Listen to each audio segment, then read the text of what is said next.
lo presento, Pablo, Bueno, ¿qué te parece? empezamos. eh, la Después déjame charla. compartir pantalla. ¿Eh? Bueno, eh, ponelo, habilitale todo ahí para que conecte todo. Bueno, te voy presentando. Esteban Loncharic, compañero y amigo personal. Estuvimos haciendo la facu desde el 2005, más o menos, Esteban, hasta el 2011. 2005, sí. Tuvimos en común muchas materias y muchas películas de Star Wars. Gran jugador de ajedrez, no creo que nadie de Uf. acá pueda ganarle. Y estuviste haciendo algo, Esteban, universitariamente, ¿no? Competencia ahora de ajedrez. Ahora, sí, en realidad mira, retomé el ajedrez ahora cuando vine a Neuquén y estoy jugando los torneos que se puedan jugar. Hace poquito hubo uno acá, así que ahí estuvimos participando. Sí, sí, sí, por eso te leí por ahí y dije, bueno, Sí. sigue siendo el mismo de siempre. Bueno, y como si fuera poco, neurocirujano, médico recibido de la UNCO, se fue a Buenos Aires, a Edo, ¿no? A Sí, hacer en el hospital de neurocirugía y Aedo. después Exactamente. neurointervencionismo en el alemán y en el austral. Así que, bueno, aprovechenlo. Eh, es un compañero de ustedes con un par más de años, pero Totalmente. fíjense hasta dónde pueden llegar. Así que, bueno, nada, excelente persona, excelente médico. No está en la NASA porque, bueno, nació acá en el Uf. Valle y no Claro. pudo irse. Pero bueno, cuando se enteren que lo tenemos, lo van a secuestrar. Así que, bueno, escúchenlo, aprovechenlo y motívense para hacer neurocirugía si les gusta. Bueno, gracias Lucas por la presentación. La verdad que un poco exagerada, pero bueno, No, me algo quedé de corto, realidad me hay. parece. No, está perfecto. Sí, yo hice neurocirugía en el hospital de Aedo, que está en el conurbano bonaerense, en zona oeste, no sé si por ahí conocen. Y después anduve haciendo neurointervencionismo, estuve 2 años con un grupo que íbamos al hospital alemán, al hospital austral, entre otros en Finoquieto, por todos lados andábamos. Así que bueno, por suerte se me dieron así las cosas y bueno, después en 2019 me volví a Neuquén y ahora estoy haciendo solo neurointervencionismo acá en la zona. Como les ¿cómo, digo mucho cómo- ya, Esteban, cómo se llega a hacer neurointervencionismo? Primero tenés que hacer una residencia de qué. bueno, en realidad el neurointervencionismo es una especialidad bastante interdisciplinaria, porque acá en la Argentina es uno de los pocos lugares en realidad donde somos la mayoría de neurocirujanos, que es porque hubo escuela acá de neurocirujanos en el neurointervencionismo, desde que se inició esto a mediados de los 80 más o menos acá. Lo deben haber escuchado, el doctor Lili, que es como el referente acá en la Argentina, y es un referente mundial del neurointervencionismo, y él es neurocirujano, fue uno de los primeros que vino, que empezó a hacer esta su especialidad acá en Argentina. Después se fueron sumando otros neurocirujanos y es como una tradición, pero en realidad es una especialidad que viene de la radiología intervencionista. En Europa la mayoría son radiólogos y en América del Norte, por lo general, hay muchos neurocirujanos, muchos radiólogos y ahora también hay muchos neurólogos haciendo esta especialidad. Así que se puede llegar desde 3 especialidades, básicamente. Son la neurocirugía, la radiología, o sea, los especialistas en imágenes, y los neurólogos que muchos se están sumando, sobre todo por la ola que hay del tratamiento del stroke, del ACV isquémico. Se están sumando muchos neurólogos porque tienen una comprensión un poco más amplia de lo que es la patología neurovascular. Por ahí los radiólogos se quedan un poco cortos en ese sentido. Y bueno, los neurocirujanos tenemos otra formación también más intervencionista o más agresiva, por así decirlo. Eh, pero por ahí el neurólogo es como el que más entiende de lo neurovascular. Después, obviamente, te vas formando y vas aprendiendo, ¿no? Pero de base, digo yo. O sea, Eh, vos rendiste para una residencia o para un posgrado de neurocirugía y después te claro, especializaste en intervencionismo, exactamente, en neurointervencionismo. en neurointervencionismo. ¿Y en qué Sí. consiste el neurointervencionismo? El neurointervencionismo es básicamente hacer cateterismos cerebrales, ¿sí? Así como yo le explico a la gente, al normal de la gente, como le ponen un stent en el corazón a una persona, bueno, es la misma técnica, pero nosotros en realidad vamos hacia el cerebro, ¿sí? Cateterizamos las carótidas y de ahí para arriba hacemos tratamientos de aneurismas cerebrales, de malformaciones arteriovenosas, de fístulas arteriovenosas, fístulas durales, y de la CD isquémico, que ahora también se puede hacer lo que se llama una trombectomía mecánica, que es aspirar el trombo o sacar un trombo de una arteria cerebral con un stent. Esto es Increíble. sí, ha avanzado muchísimo esta especialidad. Cada vez hay nuevos materiales, nuevos catéteres, y cada vez vamos más lejos. Antes se trataban solamente los aneurismas de la carótida supraclinoidea y hasta ahí nomás, y después ya se empezaron a tratar aneurismas en segmentos más chiquitos, en M2, o en M1, en A1, y después en A2, y ahora puedes llegar hasta donde quieras, básicamente. ¿Ah, sí? Sí, hay stents que los podés poner en arterias de 2 milímetros, 2 milímetros y medio, microcatéteres, coils. Hemos tratado aneurismas de M2, M3, con un coil, con un microcatéter, de aneurismas bueno, ahora vamos a ver un poco a hablar de la anatomía, pero aneurismas pericallosos, que si te pones a pensar son muy distales. Y por suerte, hoy por hoy, yo, por ejemplo, yo me especialicé en esto y hago nada más que el neurointervencionismo. No, ya no abro. Yo le digo a la gente que hace como 3 años que no abro una cabeza porque, o sea, me dedico solamente a lo endovascular. Antes, por lo general, eran la mayoría híbridos, o sea, hacían neurocirugía y hacían neurointervencionismo, pero hoy, como ha avanzado tanto y por suerte tenemos bastantes casos, se puede uno dedicar solamente a esto. La patología vascular cerebral tiene alta incidencia en la población, ¿no? Sí, sí, tiene una incidencia, no vamos a decir que es alta la incidencia, pero por ahí tiene, por ejemplo, los aneurismas cerebrales, la incidencia es más o menos un 3-4% de la población, pero cuando un aneurisma se rompe tiene una mortalidad de un 50%, entonces eso es lo que lleva por ahí a uno a tratar un aneurisma incidental, más o menos. Y hoy por hoy, con la accesibilidad que hay a la tomografía y la resonancia, también se están diagnosticando muchísimos aneurismas incidentales o muchísima patología vascular cerebral que antes pasaba desapercibida. Sí, salvo la persona que caía con que hacía un ACV hemorrágico y hacían un diagnóstico retrospectivo de alguna patología vascular cerebral, la mayoría de la gente no sabía si tenía un aneurisma. Hoy cualquiera te golpeas la cabeza o te desmayás o cualquier cosa, te hacen una resonancia y enseguida se ve si tienes un aneurisma o no tenés un aneurisma. Eso también ha ayudado a que esta especialidad vaya creciendo. Bien, genial, yo no pregunto más. Me apago No, el está bien. micrófono y me Dale. desconecto. Sí, la idea un poco es hablar de anatomía vascular, de troncos supraórticos, definiría yo, porque un poco de vasos de cuello y de cerebro, ¿sí? De cráneo. Así que más o menos que enfoqué para hacer una clase de anatomía en ese sentido, y después contarles un poquito de lo que es la especialidad. Me parece muy bien, así que bueno, bárbaro. Fíjate que puedes compartir Bueno, pantalla. sí. Dale, a ver.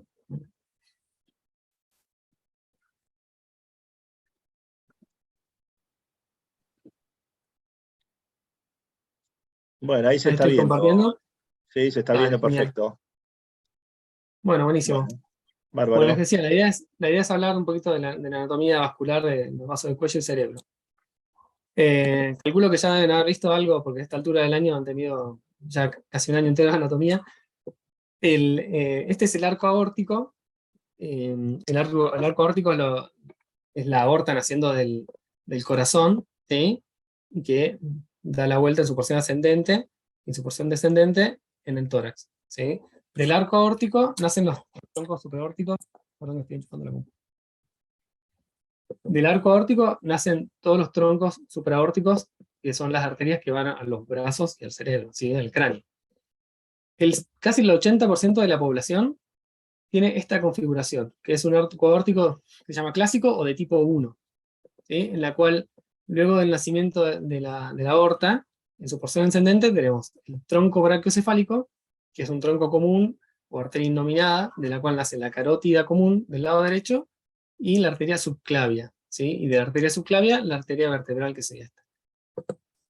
Un poquito más hacia posterior y hacia la izquierda. Acá lo estamos viendo de frente, pero en realidad el arco aórtico nace del corazón y se va hacia atrás y hacia la izquierda, hacia posterior, ¿sí? Acá lo estaríamos viendo como una forma oblicua, por eso se ve desplegado así desde la izquierda. Después tenemos la carótida izquierda, que nace directamente del tronco, y la subclavia izquierda, de la cual nace la arteria vertebral. Como les decía, esto es lo más común, ¿sí? Es la configuración más habitual. Después tenemos otras configuraciones, este arco que se llama arco bovino, porque es como los bovinos, en el que hay un nacimiento común del tronco brachiocefálico y de la arteria carótida común del lado izquierdo, ¿sí? Y después tenemos la subclavia normal. Después tenemos un arco tipo 2, tipo 3, en el cual tenemos un nacimiento de la arteria vertebral directamente desde la aorta. Y después tenemos un arco tipo 4 o una vertebral que sería casi adyacente o de la pared lateral de la subclavia del lado izquierdo, ¿sí? O directamente del arco. Estos serían los más comunes. Después hay un montón de otros tipos de arco aórtico, pero no viene al caso, ¿sí? Incluso hay algunos arcos aberrantes en los cuales se llama la arteria ilusoria, que es el nacimiento de la arteria subclavia derecha directamente desde el arco y atravesando más o menos desde acá, saliendo desde el distal al nacimiento de la subclavia izquierda, ¿sí? Eso se llama arteria ilusoria y que a veces tiene compromisos de la dilución porque pasa por detrás del esófago y esa pulsatividad sobre el esófago por ahí molesta y hay pacientes que tienen disfagia por ese motivo. Bueno, ya partiendo un poquito más arriba de lo que es la carótida, ¿sí? Esta es la arteria carótida común, que no tiene ninguna rama, y a nivel del ángulo de la mandíbula, la carótida común se bifurca en una carótida interna y una carótida externa, ¿sí? Esto es una vista frontal, yo le llamo acá un tiempo temprano porque es donde el contraste recién está empezando a pasar, y esta es una oblicua en donde podemos ver acá la carótida común, la bifurcación carotídea a nivel del ángulo de la mandíbula, ¿sí? O a nivel de C4 más o menos, de la cuarta vértebra cervical, la carótida interna, que si ustedes la ven ahí no tiene ramas, ¿sí? Esta es la porción cervical, y la carótida externa, ¿sí? Con todas sus ramas que ahora vamos a ver. Bueno, la carótida externa, como les decía, nace a nivel del ángulo de la mandíbula y es la que da irrigación a toda la parte de la cara, del cuero cabelludo, ¿sí? De algunos pares craneales. Es una arteria muy importante y tiene muchas anastomosis también con la carótida interna, ¿sí? O sea que puede haber pasajes de esta arteria hacia estructuras de adentro del cráneo, ¿sí? Pero básicamente esta arteria da toda la irrigación en la parte de afuera de la cara, de la cabeza, de afuera del cráneo, ¿sí? Y tiene muchas ramas que después seguramente se las van a preguntar en el final, que son muy importantes, ¿sí? Primero, lo más importante es que tiene 3 ramas anteriores, 3 ramas posteriores y 2 ramas que son terminales, ¿sí? Las ramas anteriores son la tiroidea superior, la arteria lingual, acá está cortada, la arteria facial, ¿sí? Y después las ramas posteriores tenemos una faringe ascendente, una arteria occipital y una arteria auricular posterior. La arteria tiroidea, acá las tengo. Esto es en una arteriografía, ¿sí? La arteria tiroidea superior que está acá irriga lo que es la parte superior de la tiroides y también parte de la laringe. La arteria lingual, como su nombre lo indica, irriga la lengua y lo que es el piso de la boca, ¿sí? Después tenemos la arteria facial, que es una arteria muy importante, acá la vemos desplegada, irriga músculos masticatorios, también parte del piso de la boca, de la mucosa yugal, ¿sí? Y hasta da una ramita acá, se llama arteria angular, que irriga parte del párpado y que a veces es muy importante porque esta arteria puede tener anastomosis a nivel de la fosa anterior, de lo que se llama la fosa anterior, con otras arterias etmoidales o arterias intracraneanas. ¿Sí? También da irrigación a toda la parte de la mucosa nasal. Después tenemos la arteria, bueno, a nivel posterior, la arteria occipital, que esta arteria generalmente es de buen calibre porque da irrigación a toda la parte posterior del cuero cabelludo, ¿sí? La parte occipital, a músculos del cuello como el esternocleidomastoideo, al espinal, y da ramas también meningias, y ramas también da ramas de nervios a los pares bajos, ¿sí? Al igual que los pares bajos, el pares craneanos bajos, ¿no? Al igual que la faringe ascendente, que es esta rama finita, pero así como la ven, es una rama muy importante porque también da irrigación a los pares bajos y a parte de las meninges de la fosa posterior, ¿sí? Además, esta rama a veces tiene anastomosis importantes con troncos, o sea, con estos troncos meningios, por lo cual hay que tener mucho cuidado. Nosotros a veces hacemos embolizaciones, o sea, tapamos arterias o inyectamos algunas partículas para tapar tumores, por ejemplo, eh, para hacer desvascularizaciones periquirúrgicas de tumores, y hay que estar muy atento a esas anastomosis porque por tratar de tapar un tumor, por ahí dañás algunos nervios, ¿sí? Los basan los borum de algunos nervios, de algunos pares craneales. Y después tenemos la arteria auricular posterior, que acá no se ve, acá la tengo en el dibujito, que es esta, que esta da irrigación a lo que es el pabellón auricular, básicamente, ¿sí? Y después las ramas terminales son la arteria maxilar interna, que es esta rama gruesa que se ve acá, del otro lado, que es esta, ¿sí? Que es una arteria muy importante porque da origen a la arteria meningia media. Así que la arteria meningia media es la rama principal, o la fuente de irrigación principal de las meninges, ¿sí? De la dura madre, ¿sí? Acá, esto es extracraniano, ¿sí? Acá nace la meningia media, y acá, en el agujero espinoso se llama, se hace intracraniano. O sea, llega hasta acá y pasa el hueso para adentro, pasa el diploe, ¿sí? La tabla interna, el diploe, la tabla externa, el diploe, la tabla interna, y se hace intracraniana e irriga ahí las meninges. Y después tenemos la arteria temporal superficial, que es esta que está acá, la número 7, ¿sí? Que es la que le da irrigación a todo los 2 tercios anteriores del cuero cabelludo, ¿sí? Y tiene ramas frontales y ramas parietales. Así que bueno, básicamente eso sería la arteria carótida externa. Lo que tienen que saber es que es una arteria muy importante, que tiene muchas anastomosis, y que hay que tener a veces mucho cuidado con estas anastomosis extra e intracranianas a la hora de los tratamientos, y a la hora de la irrigación puede ser una ayuda, porque a veces hay pacientes que tienen, por ejemplo, una patología carotidia, que se tapa la carótida interna, y la carótida externa puede dar irrigación a través de estas anastomosis, ¿sí? Una de las más importantes es la arteria meningia recurrente, que se llama, que nace acá de la arteria meningia media, y que va a irrigar parte del ojo, ¿sí? A través de la arteria lagrimal, puede dar anastomosis con la arteria oftálmica, y a veces vemos pacientes que tienen tapada la carótida y que el ojo se irriga a través de esta arteria meningia, ¿sí? Así que son muy importantes. Después, pasando a lo que es la carótida interna. Como dijimos, la carótida común a nivel del ángulo de la mandíbula se divide en carótida externa e interna. La carótida interna tiene se divide en varios segmentos, ¿sí? Desde C1 hasta C7, depende de las clasificaciones. Hay una clasificación que la divide solamente en 4 segmentos, pero la más utilizada es esta, que la divide en 7 segmentos, ¿sí? En un segmento cervical, en la cual no da ramas, un segmento petroso, ¿sí? Que es esto que está acá, que es cuando la arteria carótida llega al agujero lacerum, ¿sí? En el hueso petroso, y es donde se hace intracraniana, ¿sí? Tiene una porción ascendente, una porción recta y otra porción ascendente. Acá lo estamos viendo en 2D, pero en una vista de frente lo podríamos ver más o menos así, como que pasa el hueso, después se hace recta y después vuelve a hacerse vertical, ¿sí? Entonces este es el segmento petroso. Después tenemos un segmento cavernoso, ¿sí? Que es donde está el seno cavernoso. Tenemos un segmento lacero, o el segmento clinoideo, el segmento oftálmico, y el segmento comunicante, que es donde está la arteria comunicante posterior y la arteria coroidea, ¿sí? Acá está más en detalle. Entonces tenemos, como les dije, un segmento cervical, donde no hay ramas, ¿sí? Después tenemos el canal carotídeo, que es el segmento petroso, donde acá sí tiene algunas ramitas, ¿sí? O sea, lo principal es que la principal rama de la arteria carótida interna, la primera de las principales, es la arteria oftálmica, ¿sí?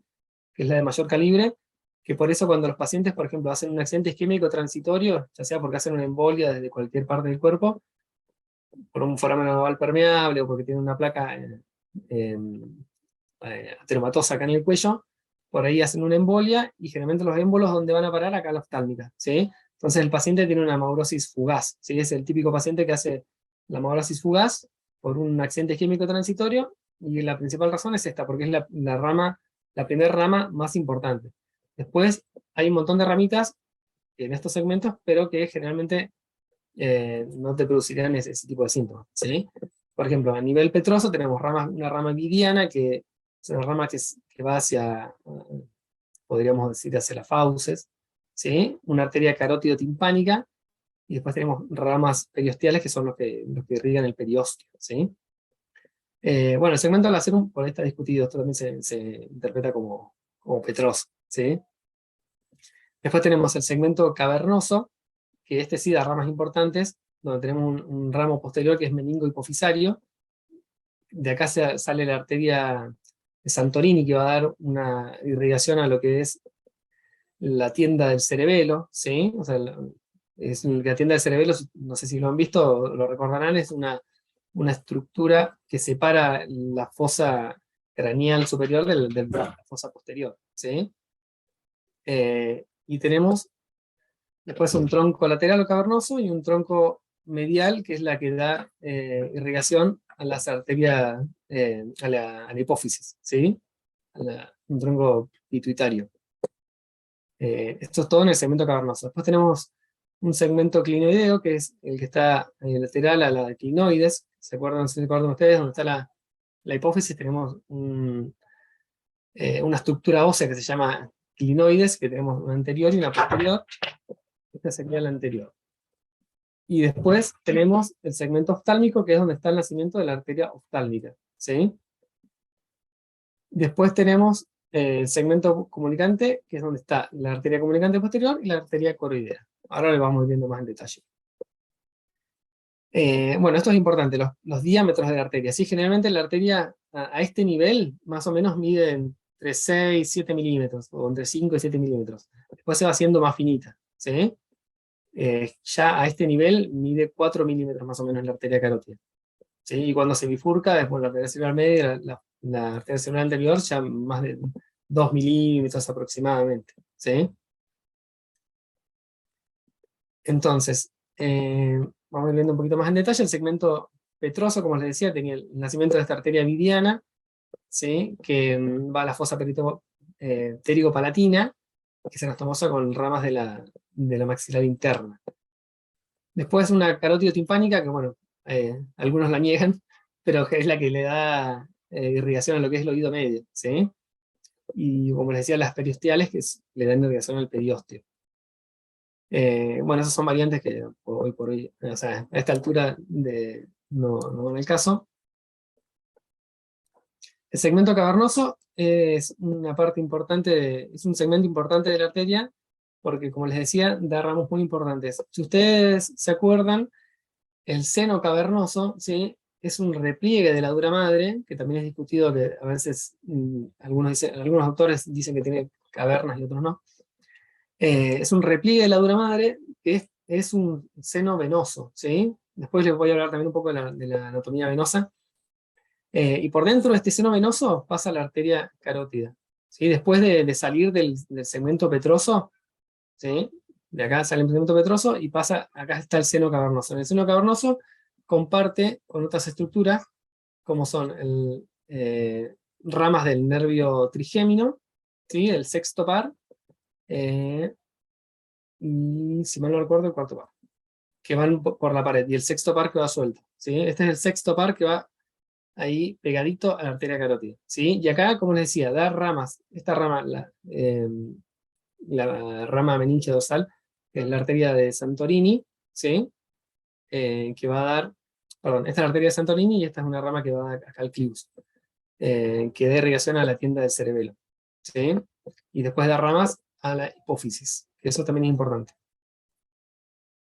Esta ya es la carótida supraclinoidea. Supraclinoidea es cuando la carótida, acá está en el seno cavernoso, da la vuelta, ¿sí? Y se hace intradural.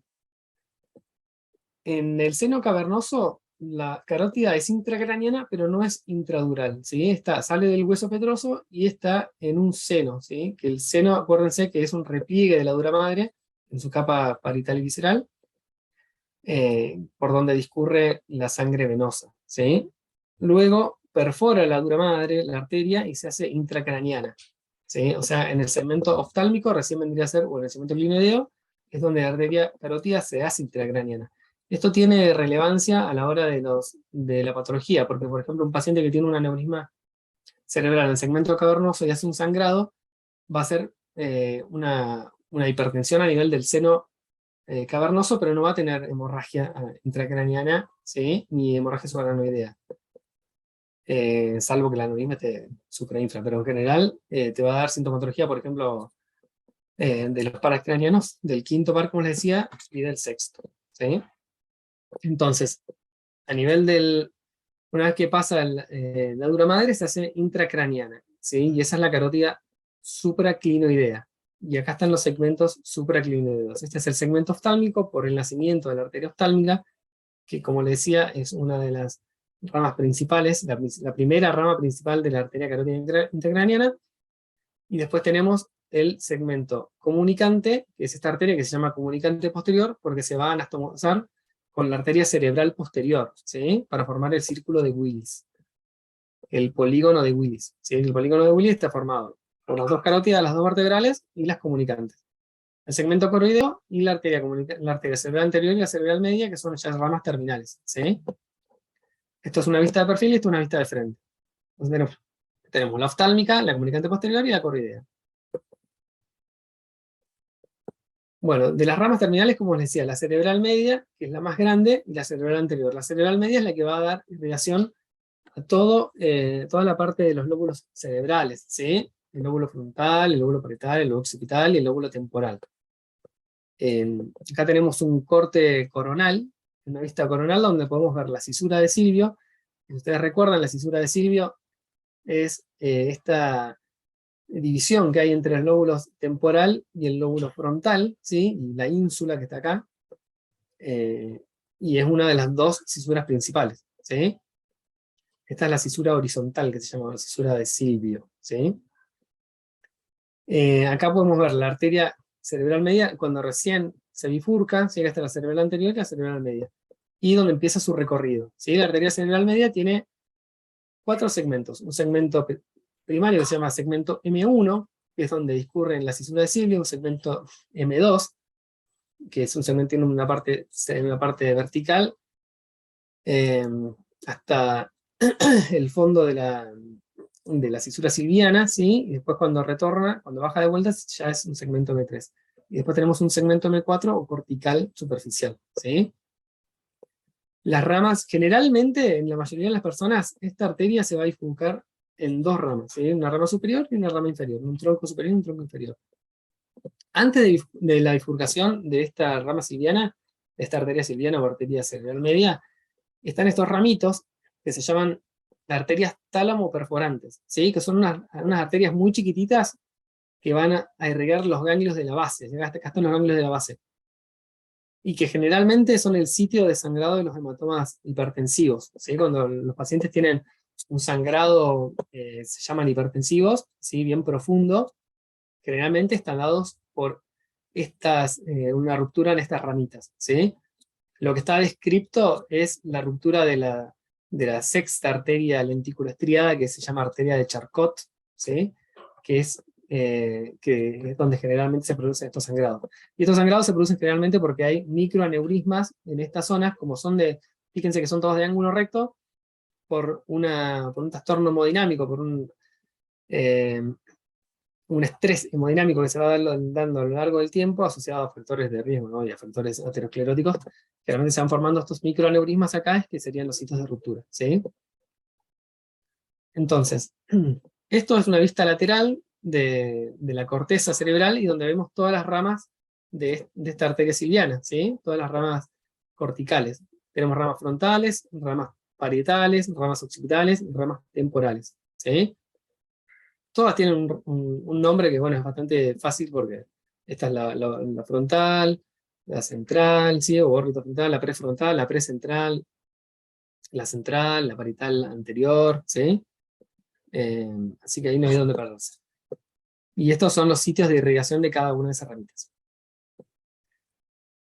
Después, otro concepto importante es el de la preponderancia de estos troncos, ¿sí? Lo más común es que, como les decía, es que haya una bifurcación donde la mitad de las arterias van a ir para arriba y la mitad van a ir para abajo, ¿sí? A veces tenemos una dominancia de alguno de los troncos, en este caso, por ejemplo, una dominancia del tronco inferior, donde va a haber más irrigación, va a dar más irrigación a una parte del cerebro que a otra. Acá tenemos una dominancia del tronco superior, y a veces hay gente que tiene 3 ramas. Si hay una trifurcación de la arteria silviana, entonces tenemos una dominancia así repartida, ¿sí? Este concepto también no se da solamente con la arteria cerebral media, sino que es compartido a veces con los territorios del cerebral anterior, que a veces la cerebral anterior irriga más territorio que la cerebral media o la cerebral posterior, ¿sí? Esto es más o menos lo mismo, pero con un esquema de cada arteria donde irriga. Después tenemos la arteria cerebral anterior, que es otro de los 2 ramos principales de la arteria carótida interna, donde tenemos, a ver si, bueno, volvemos para atrás. Donde teníamos acá la carótida interna, que se divide en una arteria cerebral anterior y una cerebral media. Esta es la cerebral anterior, ¿sí? La cerebral media, como el nombre lo dice, va vendría a ser hacia afuera, ¿sí? Y la cerebral anterior viene hacia adelante, ¿ver? Como si lo estuvieran viendo de frente, la cerebral media se va hacia allá, y la cerebral anterior en realidad se viene para acá y da la vuelta para arriba. Ahora vamos a verlo en el esquema. Acá, ven, esto es una vista medial, o acá tenemos una vista medial. Esta es la arteria carótida interna, esta es la cerebral media, y esta es la cerebral anterior, ¿sí? Que también se divide en 4 segmentos, o 3 o 4 segmentos, depende del autor. Tenemos el segmento principal, que se llama A1, un segmento postcomunicante, o sea que acá está la arteria comunicante, que comunica esta arteria anterior, comunicante anterior, esta arteria cerebral anterior con la del otro lado, ¿sí? La derecha con la izquierda. Después tenemos un segmento A2, y después tenemos un segmento A3, que esta ya es la arteria pericallosa, ¿sí? Todos estos ramitos, ¿sí? La arteria, me olvidé de comentarles también, la arteria cerebral media, así como daba esos ramos lentículos estriados, todos van dando ramitos muy chiquititos, ¿sí? A estructuras profundas, ¿sí? Acá tenemos la arteria cerebral anterior, que también da ramas lentículos estriadas acá, ¿sí? De esos ramitos chiquititos, como les mostraba en la cerebral media, también están presentes acá y acá, ¿sí?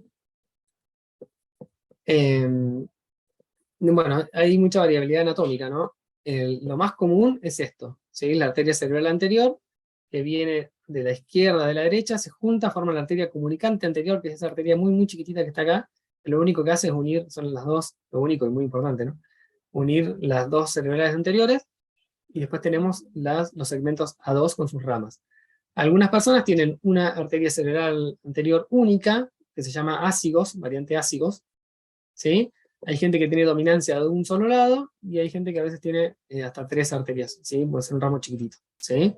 O una arteria accesoria. De la arteria cerebral anterior nace una arteria muy importante que se llama recurrente de Hebner, que es una rama muy importante porque va a irrigar los ganglios de la base también, ¿sí? Y después tenemos ramos orbitobasales, o orbitobasales, anteriores, y después a los giros precentrales, centrales, ¿sí? Y una arteria que se llama pericalloso y calloso marginal, ¿sí? Y lo que es importante, que la arteria cerebral anterior, ustedes ven cómo va acá, esto es un corte medial, ¿no? Acá tenemos el cuerpo calloso, irriga toda la cara medial del cerebro, ¿sí? Y algunas veces se extiende también hacia la corteza, hacia la parte superficial de la corteza, ¿sí? Dependiendo de la dominancia que tenga con la cerebral anterior. También a veces se ve, yo les voy haciendo una correlación a veces un poquito con los pacientes para que sea un poco más entretenido. En los pacientes que van teniendo, por ejemplo, una estenosis de la arteria cerebral media, que a veces se ve, cuando las estenosis son crónicas, siempre va ganando terreno en la arteria que va teniendo irrigación. A veces los pacientes crónicos con estenosis crónica vas viendo que tiene mucho más irrigación de la arteria cerebral anterior que de la cerebral media, ¿sí? También se puede dar en caso contrario. Bueno, eso sería la arteria carótida, la carótida externa, la carótida interna. Pasando a lo que es la circulación posterior. En la circulación posterior está dada por las 2 arterias vertebrales, la arteria vertebral derecha y la arteria vertebral izquierda, ¿sí? La nacen las dos, por lo general de las arterias subclavias, la derecha y la izquierda. A veces nace directamente del tronco aórtico. La arteria vertebral, después de su nacimiento acá en la subclavia, también se divide en 4 segmentos. Tiene un segmento cervical, que lo podemos dividir en extraóseo e intraóseo.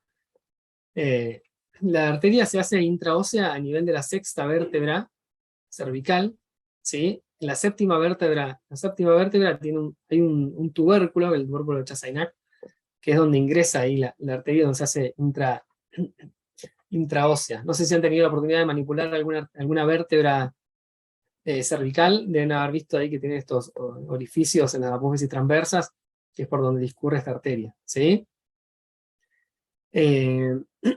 Después a nivel de C2, ¿sí? La arteria hace un sifón, que le decimos nosotros, que se va hacia lateral, y pasa por la cara lateral del atlas, ¿sí? Y después hace un recorrido hacia posterior, hace un loop y se hace intracraniana, ¿sí? Acá está el agujero magno, y ahí es donde se hace intracraniana.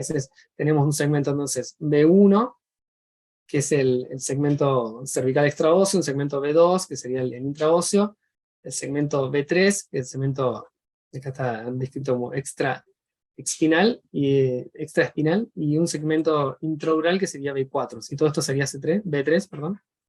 Y el segmento B4 es cuando ya se hace intradural, ¿sí?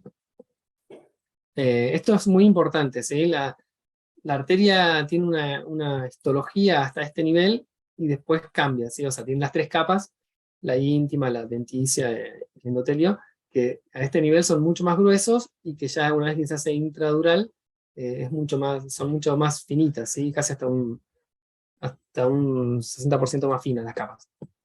Eso tiene después correlación con la patología.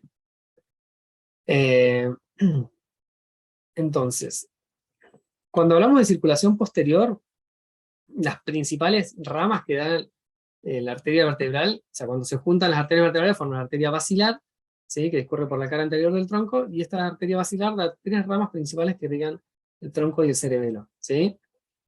Y se habla de complejos neurovasculares, ¿sí? Porque tenemos la principal, y una de las principales arterias de la fosa posterior, que es la arteria pica, que es la arteria cerebrosa posterior-inferior. Después tenemos la arteria cerebelosa anteroinferior y la arteria cerebrosa superior, ¿sí? Y cada una está relacionada con los pares craneales correspondientes. Entonces tenemos 3 complejos: un complejo inferior, o el complejo de la pica, que está relacionado con los pares 9, 10, 11 y 12, ¿sí? Con la fisura cerebromedular, bueno, con el pedículo cerebroso inferior, y con la cara inferior o suboccipital del cerebelo, ¿sí? Después tenemos un complejo medio, que es el complejo de la AICA, que está a la altura del puente y que se relaciona con el sexto, con el séptimo y con el octavo par, ¿sí? Con el pedículo cerebeloso medio. Acuérdense que los pedículos cerebelosos son las conexiones del cerebelo con el tronco, ¿sí? Y con la fisura cerebelopontina, ¿sí? Y después tenemos un complejo superior, que es de la arteria cerebrosa superior, que se relaciona con el puente, ¿sí? Los pares tercero, cuarto y quinto, la fisura cerebroencefálica, bueno, superior, y el pedículo cerebroso superior, ¿sí? Y la fase del tentorio. Acá está el tentorio, que es esa capa que yo les decía que divide la fosa posterior de la fosa cerebral, ¿sí? La parte superior del cráneo, ¿sí? No sé si se va entendiendo. Cualquier duda me pueden interrumpir, no hay problema. Yo sé que voy medio rápido y esto es bastante superficial. La verdad que se podría hacer. ¿Se entiende bien? entiende muy bien. Sí, bueno, sí, buenísimo. sí. No, por eso le preguntaba a Lucas a ver con qué coincido. profundidad, porque la verdad que podemos hacer una clase de cada arteria más o menos. Claro, me imagino. Me imagino. Pero bueno, esto para que tengan Sí, un no, pantallazo, y excelente. después cualquier duda Me me van parece preguntando. que está súper completo y las imágenes están buenas, se entiende bien todo Bueno, y buenísimo. lo estás explicando genial. Así que Dale, sigo entonces. metele. Bueno, como les decía, esto es re importante, ¿sí? Que las arterias de la fosa posterior están en íntima relación con estos complejos neurovasculares, ¿sí? La arteria pica es la principal arteria, diría yo, de la fosa posterior. ¿sí? Es una arteria muy importante que nace del segmento B4 de la arteria vertebral, como les decía, antes de su unión con la arteria vertebral contralateral para formar la arteria basilar, y es la arteria que le da irrigación a toda la parte inferior del cerebelo, ¿sí? Cuando esta arteria se infarta, se produce bueno, todo un trastorno neurológico que por lo general, bueno, ya lo van a ver más adelante, cursa con nistagmo, con pérdida de equilibrio, con trastornos del habla, ¿sí? Y es muy típico. La circulación de fosa posterior tiene muchísima variabilidad, sobre todo las arterias vertebrales. A veces hay gente que tiene una arteria vertebral finita y que termina en esta arteria pica y no tiene otra comunicación, y esa gente por lo general tiene más tendencia a hacer trombosis de esa arteria o disecciones, por lo cual es común ver en ese tipo de pacientes esta patología, ¿sí? Bueno, la arteria pica también tiene varios segmentos. Bueno, no viene en el caso a esta altura, pero bueno, recuerden que también está segmentada, ¿sí? Después tenemos la arteria basilar, que es la unión de las dos arterias vertebrales, la arteria vertebral derecha y la izquierda, ¿sí? Se juntan acá a nivel del bulbo, ¿sí? Y forman la arteria basilar, que es la principal arteria de la fosa posterior, ¿sí? Generalmente tiene un diámetro casi de 4 milímetros, que es bastante importante, y es de donde nacen estas arterias que les decía, la arteria cerebrosa anteroinferior y la arteria cerebrosa superior. Además de la arteria basilar, van naciendo todos estos ramitos chiquititos que son arterias perforantes que van dando irrigación al tronco, ¿sí? Y de las arterias, de la arteria vertebral casi en su unión con las contralaterales, nace esta arteria que se llama espinal anterior, que es una arteria muy importante porque es la arteria que le da irrigación a los 2/3 de la médula, desde acá más o menos hasta C7, T1, ¿sí?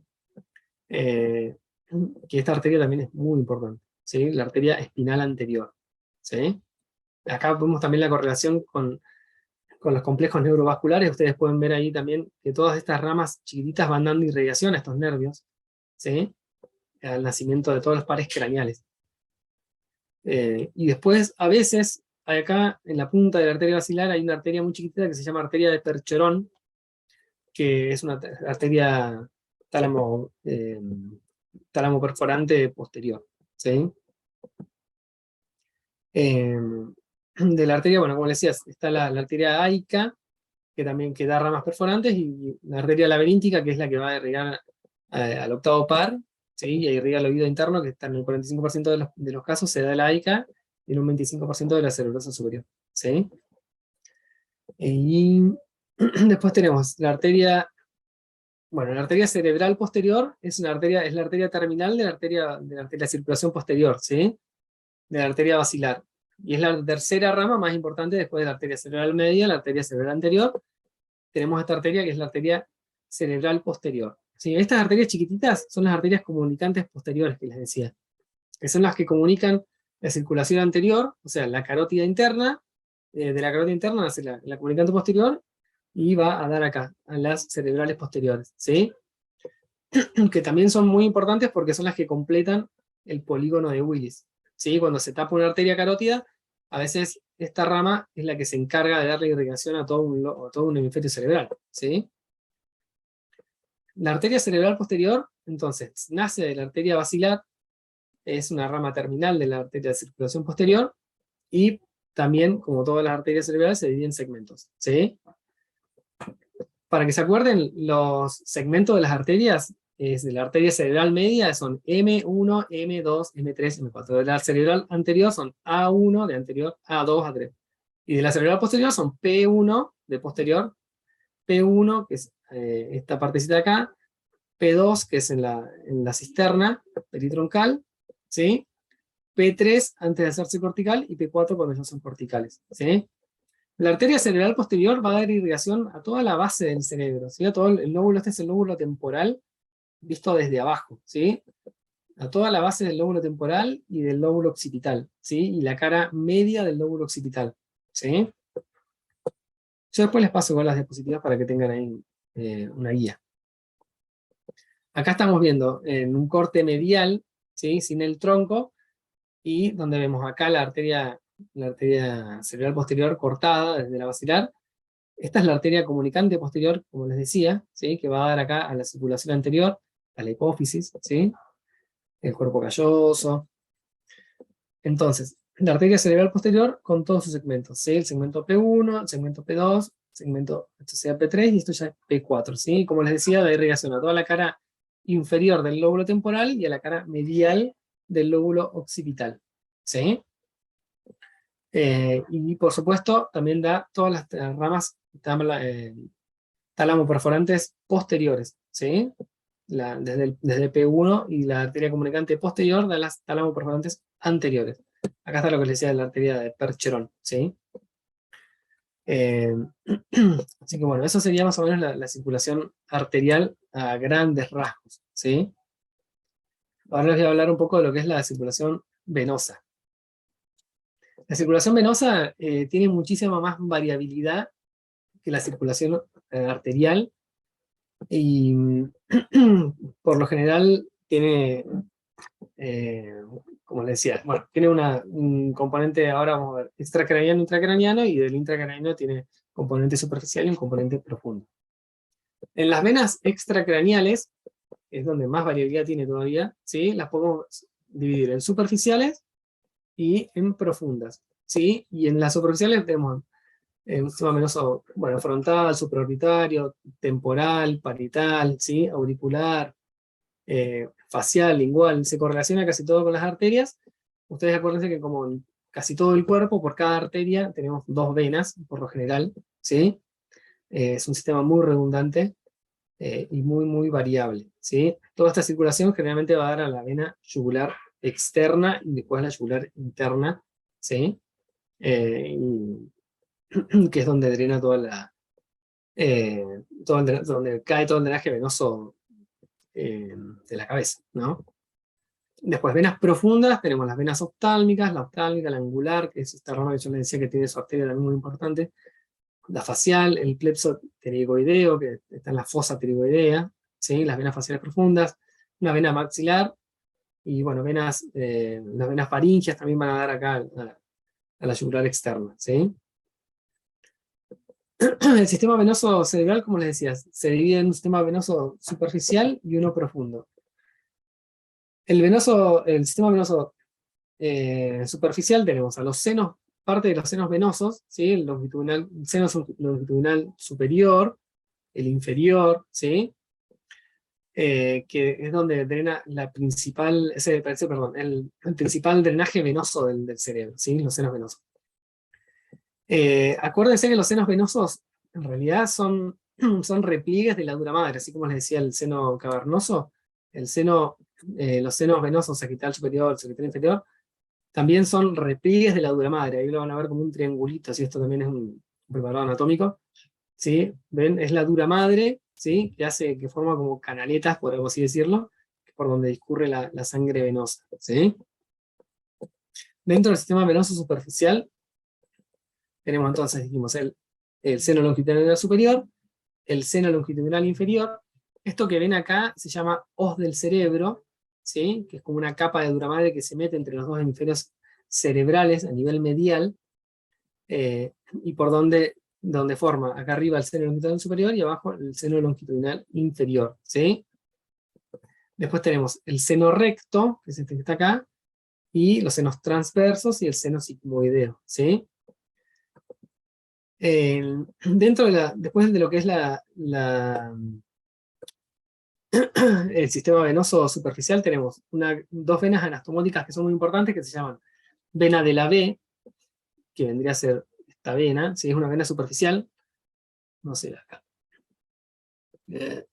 Bueno, es una vena superficial que comunica todo el sistema venoso frontotemporal, ¿sí? Con los senos venosos posteriores, y la vena de Trollard, que se llama, que es una vena que comunica el seno longitudinal superior con el seno transverso, ¿sí? O con esta vena de la B, ¿sí? Son 2 venas muy importantes que que es donde discurre la mayor cantidad de sangre del cerebro, o sea, de la zona superficial del cerebro. ¿Sí? Después tenemos un sistema profundo, que es lo que va a drenar toda la sangre de los ganglios de la base, ¿sí? De la ínsula, que está formada por una vena, acá. Perdón, acá tenemos, mirá, la vena de la B, que es esta, ¿sí? Y la vena de Trolar.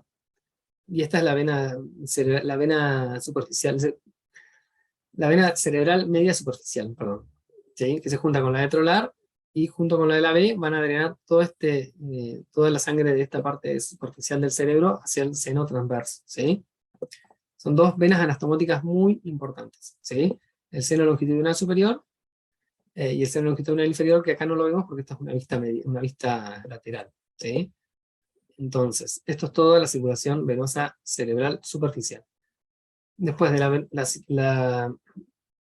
el sistema profundo está compuesto por una vena que se llama vena interna, vena cerebral interna, ¿sí? Que es esta chiquita que se ve acá, esta vena basal de Rosenthal, ¿sí? Que juntos van a formar esta vena que se llama vena de Galeno. No sé si alguna vez han escuchado hablar de esta vena, que es muy importante, que va a drenar al seno recto, ¿sí? Y la deben haber oído por ahí cuando se habla de las malformaciones de la vena de Galeno, que son a veces aneurismas congénitos que tienen los bebés, que se diagnostican apenas nacen porque les produce todo, son tan grandes que producen toda una alteración de la circulación corporal. Perdón. Así que bueno, el sistema venoso profundo va a drenar todo al seno recto, ¿sí?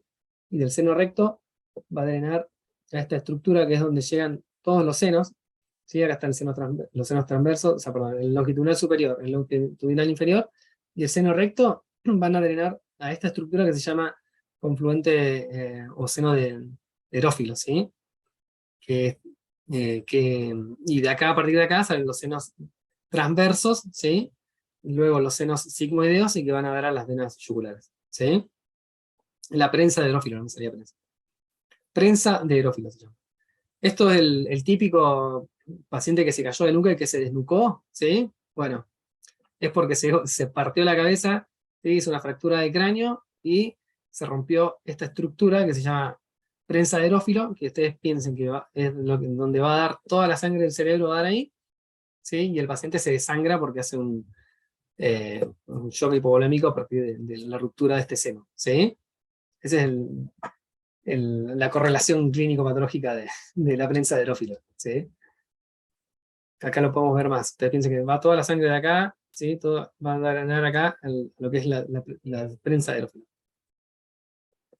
Y bueno, en grandes rasgos, eso es la anatomía vascular cerebral, ¿sí? Así que bueno, si tienen alguna duda, yo no estoy a disposición después de lo que quieran charlar, ¿sí? Sobre anatomía vascular cerebral, no hay ningún problema. Bueno, ahora les voy a contar un poco más qué es lo que hago yo, ¿sí? Que son cateterismos cerebrales.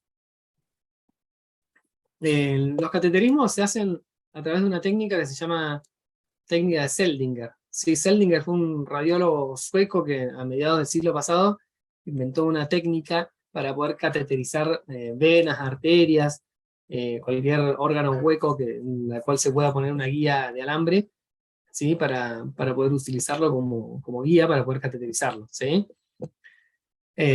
Esta técnica es a través de la cual se ponen las vías centrales, se hacen los cateterismos, ¿sí? Se hacen algunas punciones de las vías biliares también, ¿sí? Y se puede hacer a través de varios abordajes. El abordaje que más utilizamos nosotros por ahora es el abordaje femoral, ¿sí? O sea, lo que hacemos es punzar la arteria femoral y cateterizarla. Más o menos no, la punzamos a nivel de la arteria ilíaca común, ¿sí? Sobre la cabeza del fémur, que es donde uno la puede comprimir, ¿sí? Este es el ligamento inguinal, ¿sí? O la arcada inguinal. Entonces nosotros hacemos la punción, lo ideal es hacerla abajo de la arcada inguinal y antes de la bifurcación de la arteria en superficial y profunda, ¿sí? Sobre la cabeza del fémur. Esto es una vista, bueno, una radiografía, donde está acá resaltado con el ligamento inguinal, y la arteria femoral común, ¿sí? En esta zona de la arteria femoral es donde hacemos las punciones. ¿Por qué? Porque es una zona donde se puede comprimir la arteria. ¿Sí? Nosotros acá, generalmente, en un paciente promedio, uno puede palparla y comprimirla sobre la cabeza del fémur, ¿sí? Para no tener complicaciones. Si uno punza muy arriba, corre riesgo de hacer un hematoma retroperitoneal, porque acá no podés comprimir la arteria, ¿sí? O sea, uno podés apretar todo lo que quieras, pero no tenés ninguna estructura abajo para comprimirla, entonces lo único que vas a hacer es desplazarla y no vas a hacer hemostasis, ¿sí? Y si punzás muy abajo te pasa lo mismo porque están todos los músculos del muslo, ¿sí? Y podés hacer otras complicaciones como un pseudoaneurismo, por ejemplo. ¿Ves? Este es el lugar ideal para punzar una arteria, la arteria femoral, ¿sí? Sobre la cabeza del fémur, en el tercio interior de la cabeza del fémur, se puede punzar ahí, ¿sí?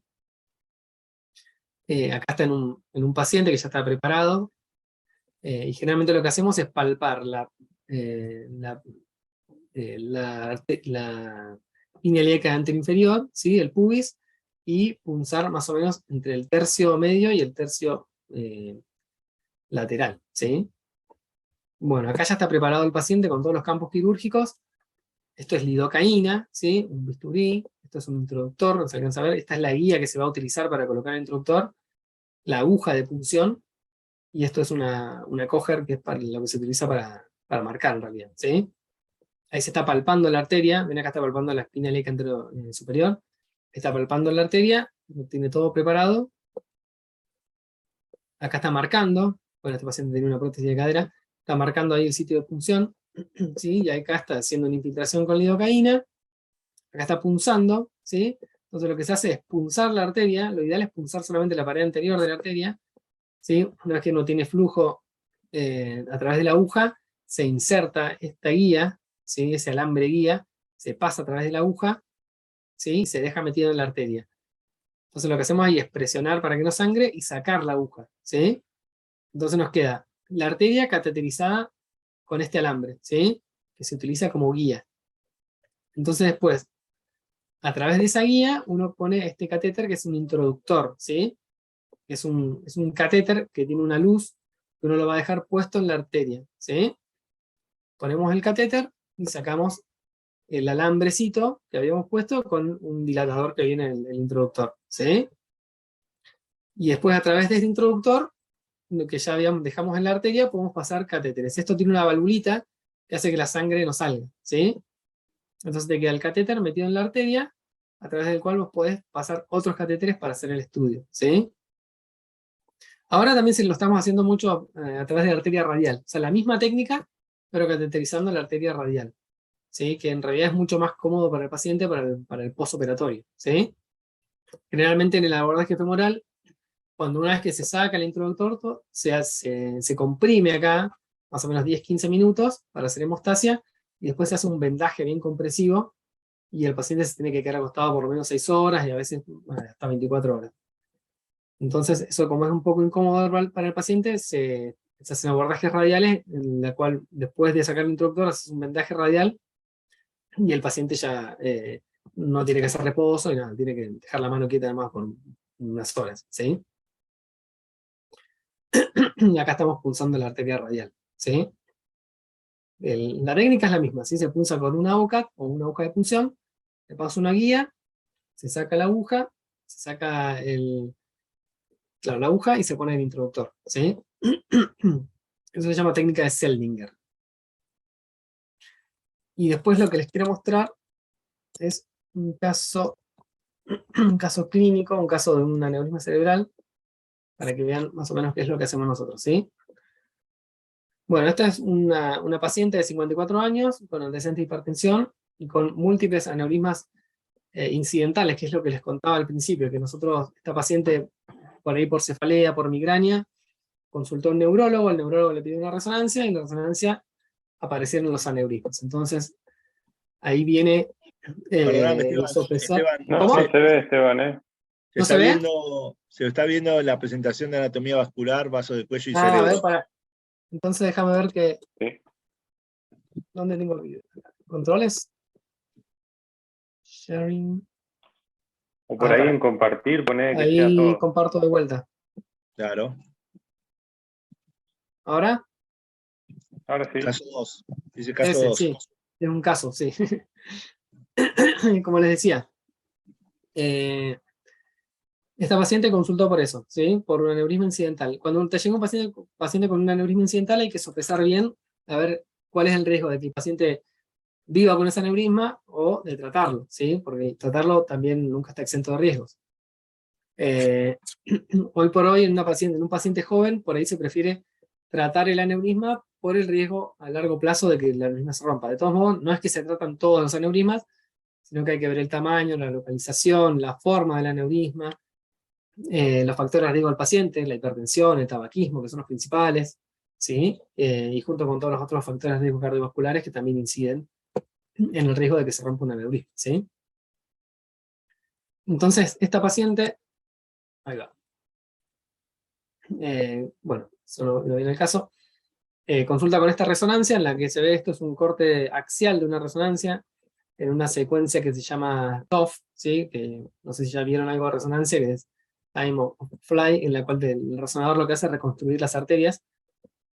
Y acá vemos que la paciente tiene de este lado, a nivel carotidio, supraclinoideo, ¿sí? Tiene esta aneurisma que acá mide 4,9 milímetros, y del otro lado tiene esta formación, que es aneurismática, ¿sí? Que mide ahí casi 9 milímetros, ¿sí? Piensen que es casi 1 centímetro. Más de 2 veces el diámetro de la arteria, ¿sí? Esto es una reconstrucción 3D, las hay mejores, pero bueno, acá se ve, miren, esta es la carótida interna, ¿sí? El segmento petroso, cavernoso, acá se hace supraclinoideo y acá vemos esa bola ahí que sería el aneurisma cerebral, ¿sí? Fíjense que esta paciente tiene arteria cerebral media y no tiene arteria cerebral anterior. Tiene una agenesia de la arteria cerebral anterior, ¿sí? Acá vemos una vista superior de esta misma reconstrucción, donde acá vemos el aneurisma cerebral de este lado. Esto es una arteriografía cerebral. Acá lo que hicimos es ir con un catéter a través de la arteria radial, ¿sí? Cateterizar el arco aórtico, después cateterizar la arteria carótida común del lado derecho y ahí inyectar un contraste, ¿sí? Esto lo hace un aparato que es un arco en C, o un angiógrafo en realidad, que lo que hace es, a través de rayos X, ¿sí? Va captando solo el contraste que vamos pasando en las arterias, ¿sí? Se hace una técnica que se llama sustracción, ¿sí? En la que el aparato lo que hace es sacar todas las partes blandas y ver solamente las arterias. Hasta hoy por hoy sigue siendo el gold standard para hacer este tipo para estudiar toda la patología vascular, ¿sí? Las resonancias son muy buenas, probablemente en un tiempo igual en este método, pero por ahora no tienen la calidad que tiene este método. Además que la angiografía lo que tiene es que es un estudio dinámico, entonces nosotros podemos ir viendo por dónde va pasando la sangre, estudiar selectivamente cada arteria, ver las anastomosis, y como pueden ver, vemos hasta los vasos más chiquititos, ¿sí? Las arterias más grandes, las carótidas, por ejemplo acá en el segmento M1, este es el segmento M2, como les decía, M3, y esto es el segmento M4, la cerebral media. Ustedes vean cómo se ven todos los capilares, y si lo dejas en un tiempo más tardío también se ven, ¿sí? Entonces esta es la carótida derecha, y esta es la carótida izquierda. Entonces lo que les decía, acá falta la arteria comunicante anterior, la cerebral anterior, y como variante anatómica, esta paciente tiene lo que se llama una arteria comunicante posterior de patrón fetal, ¿sí? O sea, la circulación fetal generalmente es así, viene por la arteria comunicante anterior, como les decía yo, y irriga toda la fosa posterior o toda la parte posterior del cerebro a través de esta arteria que es la comunicante posterior, ¿sí? Y acá está la cerebral posterior que habíamos visto recién, ¿sí? Entonces tiene varias variantes anatómicas de esta paciente. Le falta la cerebral anterior y tiene una comunicante posterior. Esto que se ve acá es el aneurisma, que por ahí se ve un poco superpuesto con el sifón carotídeo, pero acá se ve bien. Esta es una vista lateral, donde vemos la arteria carótida interna, esta es la externa, ¿sí? Porque no estoy selectivo en la interna, y acá vemos este aneurisma, que fíjense lo que es enorme. Acá vemos la cerebral media, que como lo vemos de costado, lo vemos así porque como que se viene hacia nosotros, ¿sí? Ven a este punto negro es porque lo estamos viendo superpuesto. Y luego las ramas de la cerebral media, ¿sí? Esto ya es en una vista oblicua contralateral, podríamos decir, del lado derecho, donde lo que estamos haciendo es buscar despejar este aneurisma para verlo bien, ¿sí? Despejar el cuello. Acá lo pudimos despejar, entonces, despejar le decimos a a dejarlo libre, ¿sí? Sin ninguna otra imagen superpuesta, y en la que podemos ver el cuello del aneurisma. ¿Sí? Nosotros podemos ver acá que la comunicación de la arteria hacia el defecto que tiene ahí la arteria es bastante amplio, ¿sí? Hay aneurismas que tienen cuello chiquitito y que nos permiten hacer otro tipo de tratamiento. Y esta comunicante posterior de patrón fetal, que es lo que les decía, ¿sí? Que es la variante anatómica. Esta es la arteria oftálmica, que acá también tiene un nacimiento infundibular, que se llama, que es como una dilatación a nivel del nacimiento de la arteria, ¿sí? Esto es una reconstrucción 3D, que es lo que nos permiten hacer los equipos ahora, donde podemos ver que el cuello es muy grande y cómo nace ahí de la arteria, ¿sí? Ven que como involucra una gran proporción de la arteria, este aneurisma, ¿sí? Esta es una vista contralateral, vemos todo el aneurisma enorme, ¿sí? Dismórfico, ¿sí? Esta es otra vista donde podemos ver ahí, lo que hacemos es buscar como una posición de trabajo donde nos sintamos cómodos para poder hacer la embolización, ¿sí? Acá está cortada las arterias para poder ver bien el aneurisma. Nosotros lo que podemos hacer es medir con mucha precisión el aneurisma. Acá tienen el cuello que mide como 5 milímetros, un diámetro máximo de 7 milímetros y un fondo de 7 milímetros, 7,1. Esto es una simulación de lo que vamos a hacer, que es ponerle un stent, ¿sí? El equipo te permite hacer una simulación desde...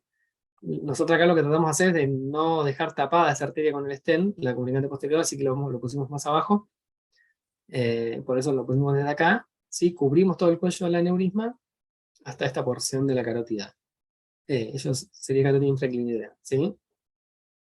Otra imagen, otra vista de esa simulación. Ahí estamos viendo el diámetro de la arteria, ¿sí? Y acá ya estamos trabajando, miren. Esto, lo que alcanzo, no sé si alcanzan a ver acá, es un microcatéter, ¿sí? O sea, lo que hicimos es ir con un catéter hasta la arteria cerebral media, ¿sí? Se hace todo a través, así como la técnica de Seldinger, es todo con esa técnica, ¿sí? Primero lo que hicimos fue pasar una guía, o sea, un alambrecito muy finito, blandito, ¿no? Para no pinchar nada, hasta acá arriba, y a través de ese alambre pasamos esta manguerita, este catéter, este microcatéter, y lo pusimos acá en la cerebral media, ¿sí? Después, a través de ese catéter, subimos un stent, ¿sí?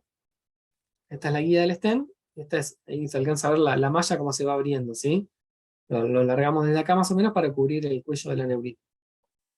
Esta es en otra vista, esta es la guía del stent, ¿sí?